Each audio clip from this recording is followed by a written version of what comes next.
लिंग पुराण में 7 गलतियां बताई है कंगाल होने की। ये गलती अगर आपने भी करी है तो जिंदगी में कितना भी 7 गलतियां बताई है कंगाल होने की। ये गलती अगर आपने भी करी है तो जिंदगी में कितना भी पुण्य करोगे उसका फल नहीं है। आज की कथा को लिखकर रखना, शायद तुम्हारी जिंदगी सवर जाए। लिंग पुराण में 7 गलतियां बताई है व्यक्ति को बर्बाद होने की। पहली गलती है, उसमें से अगर आप स्वीकार कर रहे हैं ये गलती तो समझ लो कि गलती आपने करी है। गंगा जल तो बुलवाया टैंकर भरकर, 21,000 बेलपत्र भी समर्पित कर रहे हो।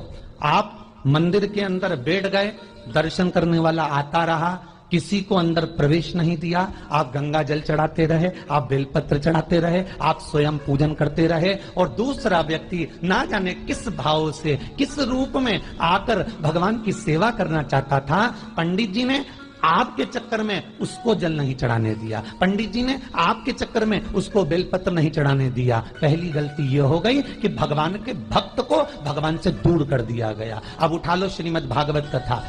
2 देवताओं ने गलती करी थी। एक ब्रह्मा जी ने गलती करी थी कि गाय बछड़ों का हरण कर लिया था। 1 वर्ष होने में 1 दिन था तब ब्रह्मा जी ने गाय बछड़े वापस दिए थे। दूसरी गलती इंद्र ने करी थी, जल वृष्टि करी तब भगवान कृष्ण को गोवर्धन पर्वत उठाना पड़ा। दोनों देवताओं ने गलती करी, पर भगवान कृष्ण ने इंद्र को क्षमा कर दिया पर ब्रह्मा को क्षमा नहीं करा। क्यों नहीं करा? क्योंकि इंद्र को क्षमा इसलिए करा क्योंकि इंद्र ने जब जल वृष्टि करी तो सारे ब्रजवासियों को भगवान के चरणों में लाकर छोड़ दिया। सारे ब्रजवासी गोवर्धन पर्वत के नीचे आकर बैठ गए, भगवान के चरणों में आ गए। और ब्रह्मा ने जो गलती करी वो ऐसी गलती करी कि भगवान से गाय और बछड़ों को दूर कर दिया। जो भगवान से भगत को दूर कर दे उसको शंकर कभी क्षमा नहीं कर सकता। इसलिए बर्बादी का पहला कारण आप भक्त और भगवान में दूरी बना ली। दूसरा कारण, भगवान की जब पूजन कर रहे हो, 21,000 बेलपत्र चढ़ा रहे हो, गंगा का जल चढ़ा रहे हो, चंदन चढ़ा रहे हो, अबीर चढ़ा रहे हो, गुलाल चढ़ा रहे हो, तो तुम्हारे भीतर ये अहंकार, जब तुम पूजन करके उठो तो उठते समय तुम्हारे भीतर अभिमान नहीं होना चाहिए कि मैंने जो अनुष्ठान करा उसके बराबर कोई नहीं कर सकता। तीसरा कारण कहा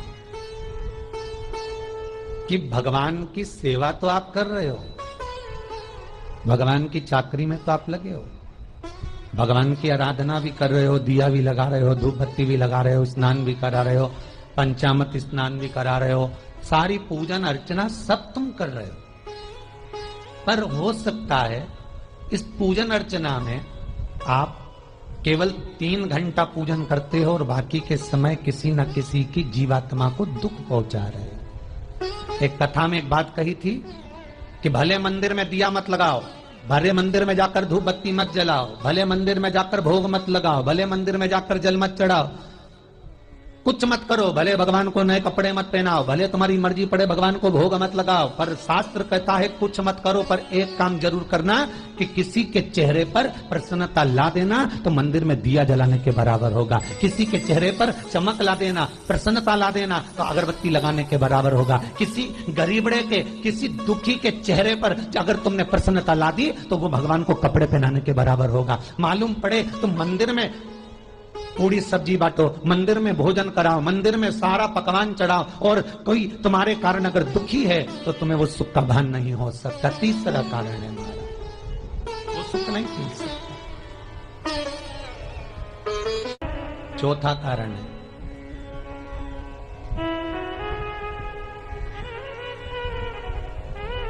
महाराज, जिस मंत्र को पढ़ा जा रहा है, जिस मंत्र का स्मरण किया जा रहा है,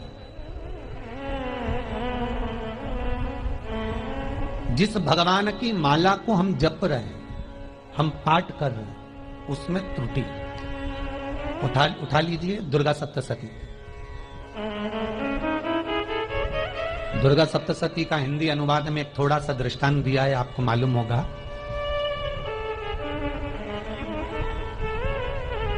एक जजमान सप्तशती का पाठ कराते थे नवरात्रे में। नवरात्रे पूरे होते थे और उनकी पत्नी मर जाती थी। सप्तशती के अंदर लिखा है, बहुत ध्यान से सुनिएगा। दुर्गा सप्तशती का पाठ कराते थे और पत्नी नवरात्र के बाद 4 महीना 3 महीने के बाद मर जाती थी। बहुत दुखी था सेठ। एक शादी करी, दूसरी करी, तीसरी करी, चौथी करी, चौथी पत्नी भी मर गई। बहुत दुख हुआ। आज वो गुरुजी के पास चले गए, गुरुदेव, गुरुजी, गुरुदेव, गुरुदेव। गुरुजी बोले क्या हो गया? सेठ जी बहुत दिनों के बाद आ रहे हो, क्या बात है गुरुदेव? मेरे को एक बात समझ में नहीं आती कि मैं नवरात्र में सप्तशती का पाठ कराता हूं, देवी जी का यज्ञ करवाता हूं, माता रानी को चूनर पहनाता हूं, उनको सुंदर बिछुड़ी, पायल, चुनरी सब पहनाता हूं, कन्याओं का भोजन करवाता हूं, भंडारा करवाता हूं, जवारे बोता हूं, अखंड ज्योत लगाता हूं, पर नवरात्रि जैसी पूरी होती है उसके 2 महीने 3 महीने बाद मेरी पत्नी क्यों मर जाती है? 4 पत्नियां मेरी मर चुकी हैं, 5वीं मैंने शादी करी है। गुरुदेव आप कृपा करिएगा, कुछ तो बता दीजिए, कुछ करुणा कर दीजिए। गुरुजी बोले जब तू सब कुछ अच्छा कर रहा है, जोत भी जला रहा है, कन्या भोज भी करा रहा है, चुनड़ी भी चढ़ा रहा है, भंडारा भी कर रहा है, जोत भी लगा रहा है, जवारे भी बो रहा है, माता रानी की सेवा भी कर रहा है, अखंड रात्रि व्रत कर रहा है, सब कुछ तूने करा, यज्ञ भी करा, फिर तेरी पत्नी क्यों मर सकती है? ऐसा हो ही नहीं सकता। नहीं गुरुदेव मेरी 5वीं शादी है गुरुदेव, अब की बार आप कृपा करिए। गुरुजी ने कहा तेरे पंडित जी को अनुष्ठान पर बुला, मैं कमरे में बैठकर सुनूंगा सप्तशती का पाठ, तब मैं ध्यान करूंगा। गुरुजी अंदर के कमरे में जाकर बैठ गए, ब्राह्मण पाठ करना प्रारंभ करा और ब्राह्मण ने पाठ करना प्रारंभ करा। उसमें एक शब्द आ गया, भार्यन्तु भक्षन्तु, भार्यन्तु भक्षन्तु। उसमें बोलना था भय पीड़ा को, हे जगज्जननी तू भक्षण कर जा, पर ब्राह्मण बोलता था भार्यन्तु भक्षन्तु, मेरी पत्नी को, मेरी भार्या को तू भक्षण कर दे। पंडित जी जैसे ही बोले गुरुजी बाहर निकल कर आ गए।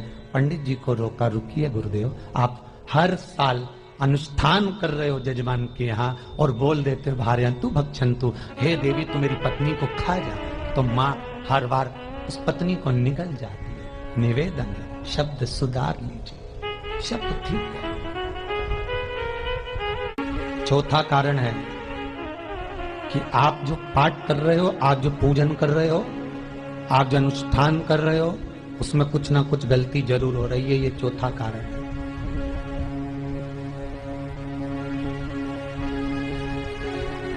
एक बार पूरे घर के लोगों को बिठाओ, अपने घर के लोगों को, मम्मी से पूछना मम्मी तुम कौन कौन सा पाठ करती हो? एक बार मम्मी से पूछना। फिर एक बार पापा से पूछना, पापा आप कौन कौन सा पाठ करते हैं सुबह? फिर बहू से पूछना, भाभी आप कौन कौन सा पाठ करती हो? फिर छोटी दुल्हन से पूछना, छोटी दुल्हन तुम कौन कौन सा पाठ करती हो? भैया आप कौन कौन सा पाठ करते हो? आप कौन कौन सा पाठ करते हो? पूछना। जब घर के अंदर बड़ी बहू अलग तरह का पाठ कर रही है, छोटी बहू अलग तरह का पाठ कर रही है, मंजली बहू अलग तरह का पाठ कर रही है, माँ अलग तरह का पाठ कर रही है, पति अलग तरह का पाठ कर रहा है, तो उसका जो प्रभाव है, कौन सी चीज कहां टकरा रही है, जिसके कारण घर में रोग इतना है कि कोई सही होने वाला ही नहीं है। अब तुम कहो कि सीवर वाले गुरुजी ने उपाय बताया, हमने बहुत करा, पर सही क्यों? तो सही क्यों नहीं हो रहा है? उसका कारण है या तो बड़ी बहू जो पाठ कर रही है, या सास जो पाठ कर रही है, या पति जो पाठ कर रहा है, नाते जो भी उस घर के अंदर रहकर जो पाठ अर्चना कर रहा है, उसमें जरूर कुछ ना कुछ ऐसा हो रहा है जिसके कारण वो काम नहीं कर पा रहा। उसमें कुछ ना कुछ गलती हो रही है जिसको तुम समझ नहीं पा रहे, जिसको तुम अपने आप को बहुत विचार करते हो कि मेरे बराबर कोई नहीं कर सकता, मैं शंकर की भगत, मैं राम की भगत, मैं कृष्ण की भगत, मैं जो करती हूँ बहुत अच्छा करती हूँ, मैंने जो किया बहुत अच्छा करा, पर हो सकता है उसी कारण आपको दुख झेलना पड़ रहा है।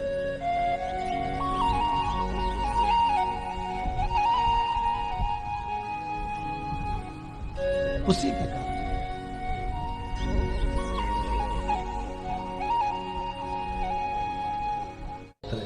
महाराज हमने जो दान किया, हमने जो पुण्य किया, हमने जो सत्कर्म किया, वो किस जगह पर लगा? 5वां सूत्र, जो आप दान कर रहे हो, जो आप पुण्य कर रहे हो, सत्कर्म कर रहे हो, वो किस जगह पर लगा, ये 5वां सूत्र। फिर निवेदन करेंगे, गाय, बेटी और लक्ष्मी 50 बार विचार करना, तब किसी को देना। बेटी किसी ऐसे को मत ब्याह देना जो जुआ खेलता हो, मदिरापान करता हो, मांसाहार करता हो, वेश्यावृत्ति करता हो। वो बेटी का सम्मान नहीं करेगा। बेटी रोएगी तो कन्यादान करने वाले को रोना पड़ेगा। दूसरे नंबर पर गौ माता। गाय ऐसे ब्राह्मण को दान मत देना कि ब्राह्मण के घर में खुद रहने की जगह नहीं और गाय को ले जाकर तुमने दे दिया और उस ब्राह्मण ने जब तक दूध दिया बांध कर रखा, एक तगाड़ी बाल्टी साड़ी के चक्कर में ले लिया, सोने के सींग के चक्कर में ले लिया और बाद में वही गाय कसाई के हाथ में बिक गई और कसाई ने काटा तो बद्दुआ तुमको लगी। बेटी, गाय और लक्ष्मी, पैसा भी किसी ऐसे भिखारी के कटोरे में मत दान देना कि जिसने ले जाकर मदिरापान में लगा दिया, जुए में लगा दिया, वेश्यावृत्ति में लगा दिया। अगर जिस भिखारी के कटोरे में पैसा दिया उसने शाम को ले जाकर मदिरापान में, जुए में लगा दिया, तो लक्ष्मी रोती है कि तूने मुझे गलत जगह पर दिया है, इसलिए अब तुझे रोना पड़ेगा। तब व्यक्ति को रोना पड़ता है, फिर व्यक्ति रोता है। गाय, बेटी और लक्ष्मी 50 बार विचार करो, क्या सही जगह पर दे रहे हो? और अच्छी जगह पर दोगे तो संपदा भी बढ़ती है, सुख आता है। अगर बेटी सुखी रहेगी तो मायके के लोग सुखी रहेंगे, गौ माता सुखी रहेगी तो संसार सुखी रहेगा। और आपने जो धन दिया, आपने जो पैसा दिया किसी भिखारी के कटोरे में, अगर उसने गलत जगह पर लगाया तो रोना तुमको पड़ेगा। किसी आजकल के भिक्षुकों को अगर रोटी दे दो तो लेते ही नहीं, आटा दो तो नहीं लेते।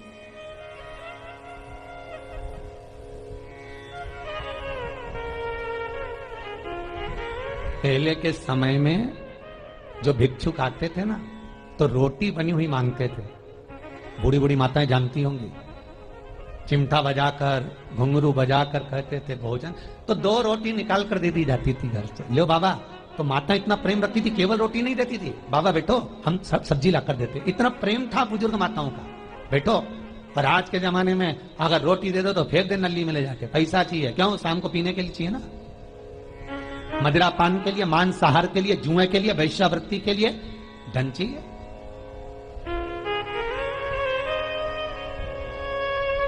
भोपाल के और इंदौर के, इंदौर का राजवाड़ा चौराया और भोपाल का लाल घाटी चौराया, इन दोनों चौराहे पर इतने से बच्चे लोग भीख मांगते हैं और उनकी माताएं और उनके पिता रोड के किनारे पर चिलम लगाते बैठे रहते हैं, पांव लंबे करके पड़े हैं, और ये कमा कमा के उनको दे रहे हैं। और धन्य हैं ऐसे लोग जो उनको दान भी दे देते हैं। जिसको जरूरत है उस तक कुछ नहीं पहुंचता। अभी भी 4-6 महीने लॉकडाउन चला, जिसको जरूरत थी एक एक रोटी की, उस तक कुछ नहीं पहुंचा। और जिसके पास में पहले से भरा हुआ था उसने और ले जाके भर लिया। जिसको जरूरत थी उस तक नहीं पहुंचा। अभी ठंड आ रही है, बहुत सारी संस्थाएं कंबल बांटेगी। रेलवे स्टेशन पे लोगों को कंबल उड़ा रहे हैं, कोई सो रहा है जमीन पर उसको कंबल उड़ा रहे हैं, बस स्टैंड पे चले गए कोई रोड पे सो रहा है कंबल उड़ा रहा है, तो इतना बड़ा नाम चलेगा कि उन्हें कंबल उड़ाए, कंबल उड़ाए, कंबल उड़ाए। और वो कंबल जिसको उड़ाया वो दूसरे दिन जाकर कपड़े की दुकान पर बेच के आ गया, 200 रुपए लिया, रात को पीकर फिर सो गया, क्योंकि फिर कहीं का आएगा, फिर उड़ा के चले जाएगा। क्योंकि इन्होंने तो ये करके रखा है कि नाम कमाना है तो कंबल उड़ाए जाओ। जिसको जरूरत है वहां तक सामान नहीं पहुंचता भाई, जिसको जरूरत है वहां तक सामग्री नहीं पहुंचती भाई। आपने दिया और उन्होंने ले जाकर बेच दिया,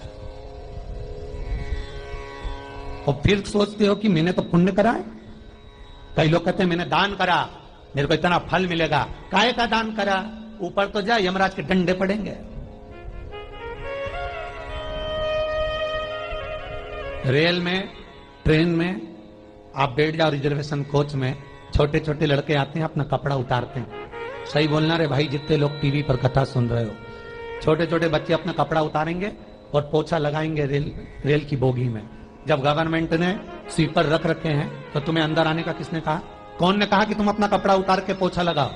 और वो अपने शरीर का कपड़ा उतार कर पोछा लगाता है, आपके आगे हाथ फैलाता है, आप 1-1, 2-2 रुपए दे देते हो। वो अगले स्टेशन पर उतरता है, कोई सूंघने की सामग्री लेता है, सूंघ सूंघ के वो बर्बाद हो जाता है। और कहीं कूद कर मर जाता है, उसके मरने में 1 रुपया तुम्हारा भी लगा है, इसलिए नरक तुमको भी भोगना पड़ेगा, क्योंकि उसके मरने में तुमने हेल्प करी है।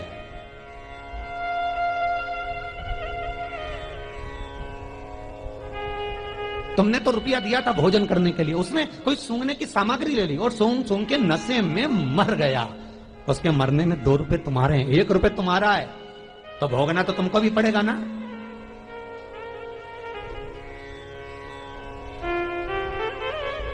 कहीं अच्छी जगह लगाओ, सत्कर्म की ओर लगाओ, तो सुख का आनंद कुछ और ही होगा, सुख का आनंद कुछ और ही प्राप्त होगा। हमारा धर्म, हमारा पुण्य, हमारा सत्कर्म। 5वां कारण अपनी पुस्तिका में लिखकर रखना, तुम्हारे दुख का 5वां कारण क्या है। क्यों तुम करोड़पति से रोड़पति बन गए। तुम्हारे यहां पर 4-4, 5-5 गाड़ी थी, खूब वैभव था, खूब धन था, फैक्ट्रियां चल रही थी, सत्ताएं चल रही थी,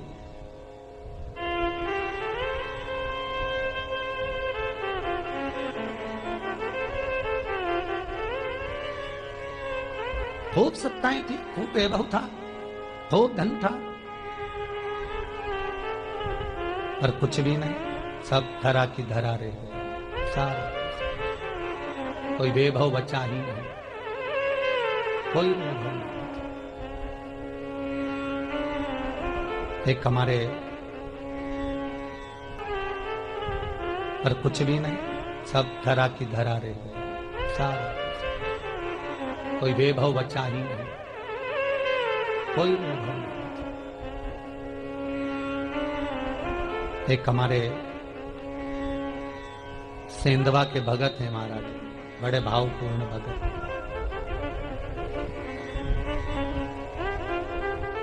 वो कहे गुरुजी हम बड़े दुखी हैं, बड़े कष्ट में। हमने कहा कष्ट का कारण कुछ ना कुछ जरूर होगा, दुख का कारण जरूर कुछ ना कुछ होता है। कहने लगे गुरुजी हमारी तो जीनिंग चलती थी, खूब फैक्ट्रियां चलती थी, इतना जीनिंग फैक्ट्रियां थी, इतना चलता था,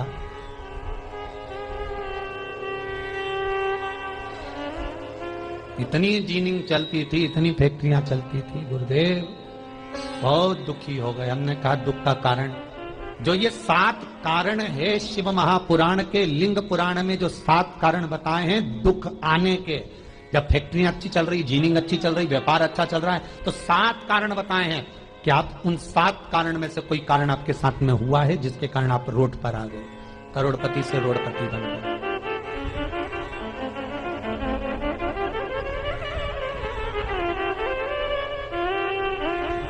कभी कभी नगर में, गांव में सभी का व्यापार एक साथ समाप्त हो जाता है। कभी कभी गांव में, नगर में सबका व्यापार एक साथ समाप्त हो जाता है, सबका व्यापार एक साथ ही खल्लास हो जाता है, समाप्त, सभी कर्जे में हो जाते हैं। तो समझ लेना कि उस गांव के खेड़े का देव महादेव, उस गांव का खेड़ापति भगवान शंकर, उस गांव का शिव जरूर रुष्ट हुआ है, जरूर रुष्ट। उसको मनाने का प्रयास करो जिससे अपनी नगर, अपना गांव फिर उन्नति की सीढ़ी पर चढ़ जाए। 5वां कारण मंत्र जाप, अर्थात तुम्हारा फिर निवेदन, गाय, बेटी और लक्ष्मी 50 बार विचार करना, तब देना, नहीं तो मत दे, मत दे।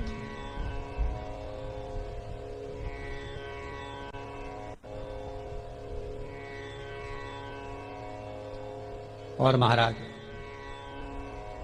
भगवान शिव की कथा का 6ठा कारण बता, हमारे दुख का कारण 6ठा कारण,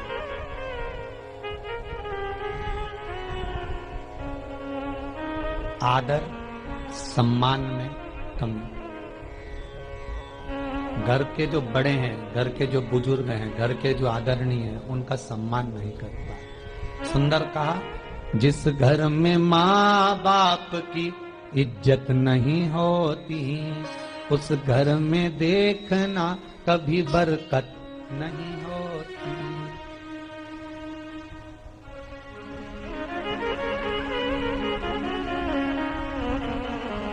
छठा कारण है सम्मान, सत्कार, आदर ना हो। जब धन, सातवां कारण, ये अंतिम कारण है।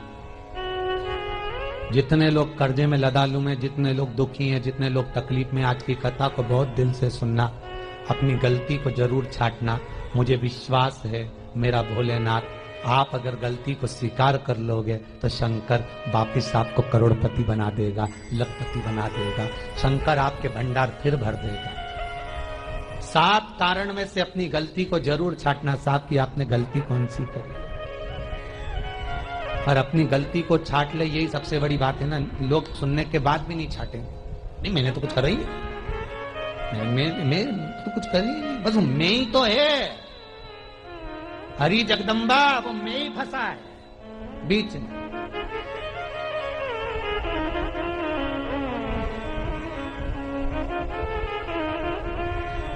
सातवां कारण, महाराज किसी का बेकार धन हमारे घर में आ जाए। एक कथा बहुत सुंदर है। एक गांव में एक व्यक्ति रहता था, खूब अच्छी कमाई करता था। पत्नी ने कहा तुम्हारे पास कमाई अच्छी हो रही है तो ये पैसा तो कोई चुरा के ले गया तो पति बोला क्या करना चाहिए, तो एक काम करता हूं, बाजार से कोड़ियां खरीद लेता हूं। कोड़ियां जानते हो, वो ऐसे बच्चे लोग खेलते हैं, कोड़ी खरीद लाता हूं। अब गांव का व्यक्ति रोज कोड़ियां खरीद के लाए, उनके यहाँ बोरे पे बोरे भरा गए, बारदान पर बारदान भरा गए, पूरा कमरा कोड़ियों से भरा गया। एक दिन राजा बीमार पड़ गया। राजा बीमार पड़ा तो राजा को वेदों ने, डॉक्टरों ने कह दिया इसका एक ही इलाज है, कोड़ियां लाई जाए, कोड़ियों को जलाकर राख बनाई जाए, वो राख राजा के शरीर पर मली जाए। राजा के शरीर पर जब राख को मलेंगे तो राजा ठीक हो जाएगा। राजा ने अपने दूतों से कहा जाओ नगर में कोड़ियां देखो। राजभवन में देखा तो कोड़ी नहीं थी, बाजार में देखा तो कोड़ी नहीं थी, सारा मार्केट घूम लिया, चारों तरफ के राज्य देख लिए, कोड़ी नहीं मिली। राजा ने दूतों से पूछा बात क्या है। दूतों ने बाजार वालों से पूछा भैया कोड़ियां क्यों नहीं है। तो बाजार के व्यापारी बोले महाराज सुबेरे सुबेरे एक गांव का व्यक्ति आता है, सारी कोड़ियां खरीद कर ले जाता। सारी कोड़ियां? हाँ। उसका पता दो। दुकान वालों ने पता दिया, वो वहां पहुंच गया, उसको डराया। राजा के दूतों ने, तेरे पास कोड़ियां हैं? हाँ, पर मैंने अपने पैसे से खरीदी है, फ्री की नहीं है, खूब खर्चा कर मैंने कोड़ियां जोड़ी हैं। राजा बीमार पड़ा है, कोड़ियां ला के दे। उसने मना करा, दूतों ने डराया, ठीक है लो। उन्होंने बारदान खोल लिया, झोला खोल लिया, बैग खोल लिया। राजा के दूतों ने बैग खोला, वो गांव का व्यक्ति एक थाली में कोड़ियां लाता, उस पर हाथ फेरता और झोले में डालता जाता, फिर भर कर लाता, फिर हाथ फेरता, फिर झोले में डालता। राजा के दूतों ने कहा एक बार में पूरा बारदान उठाकर क्यों नहीं दे देता, ये बार बार हाथ क्यों फेर रहा है। वो गांव का व्यक्ति बोला महाराज मैं कोड़ियों को थाली में भरकर हाथ इसलिए फेर रहा हूं, इन कोड़ियों में से मैं वो एक कोड़ी ढूंढ रहा हूं कि ऐसी कौन सी कोड़ी मेरी इन कोड़ियों में आकर मिल गई जो मेरी इतनी सारी कोड़ियों को लेकर जा रही है। बस वो चरित्र याद करना कि एक कोड़ी हमारे घर में कोई ऐसी आ जाती है जो सारी रखी हुई कोड़ी को लेकर चली जाती है। और जिंदगी में घर में धर्म की, पुण्य की, सत्कर्म की एक कोड़ी ऐसी आ जाती है जो शिव महापुराण की कथा करवा देती है। वो कोड़ी को ढूंढना कि वो कोड़ी कौन सी है। जो अच्छा काम करवा रही है अच्छी कोड़ी आई होगी, सत्कर्म करवा रही है अच्छी कोड़ी आई होगी। और मालूम पड़े एक कोड़ी ऐसी आ गई जो डॉक्टरों में भरवा रही है, सारा की सारा धन मेडिकलों में लगवा रही है, पुलिस में लगवा रही है, कहीं गलत जगह पर लगवा रही है, कहीं एक्सीडेंट में लगवा रही है। जो कोड़ी गलत जगह पर धन को लेकर जा रही है, समझ लेना कि वो कोड़ी बेकार आ गई जो सारा का सारा बर्बाद करने में लगी हुई है। उस कोड़ी को पहचानो कि वो कोड़ी कौन सी है। 7वां कारण शिव महापुराण का, लिंग पुराण का लिख कर रखना कि एक कोड़ी ढूंढना कि वो कोड़ी कौन सी घर में आ गई जो हमें बर्बाद कर चली गई। तो कोड़ी को ढूंढिए।